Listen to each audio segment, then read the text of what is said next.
तुमच्या कानावरती आतापर्यंत ही बातमी आलीच असेल की आपल्या राज्याचे उपमुख्यमंत्री अजितदादा पवार यांचा आज सकाळी विमान अपघातामध्ये मृत्यू झाला. मी 12 वाजता क्लासमध्ये जेव्हा मॅथ शिकवत होतो तेव्हा काही सहशिक्षकांनी येऊन मला हे सांगितलं की त्यांच्यासाठी एक आदरांजली म्हणून आपल्याला 12:15 वाजता क्लासमध्ये 2 मिनिटाची शांतता पाळायची आहे. मग मी परत क्लासमध्ये गेलो आणि विद्यार्थ्यांना म्हटलं की तुम्हाला न्यूजबद्दल माहिती आहे का?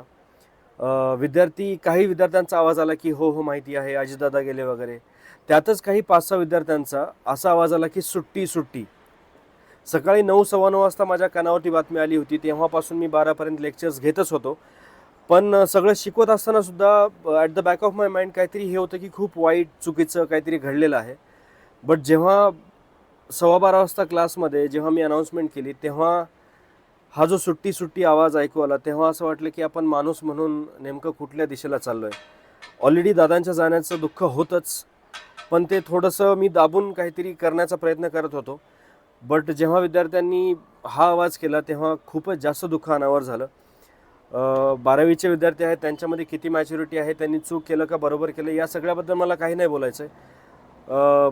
फक्त खूप जास्त दुःख झालं होतं आणि राहवतच नव्हतं, कुठंतरी व्यक्त व्हायचं होतं म्हणून तुमच्या समोर हे सगळं सांगतो आहे. बाकी त्यांच्या आत्म्याला शांती लाभो ही ईश्वरचरणी प्रार्थना आणि त्यांनी जे काही आत्तापर्यंत लोकांसाठी काम केलेलं आहे त्यासाठी मनापासून धन्यवाद.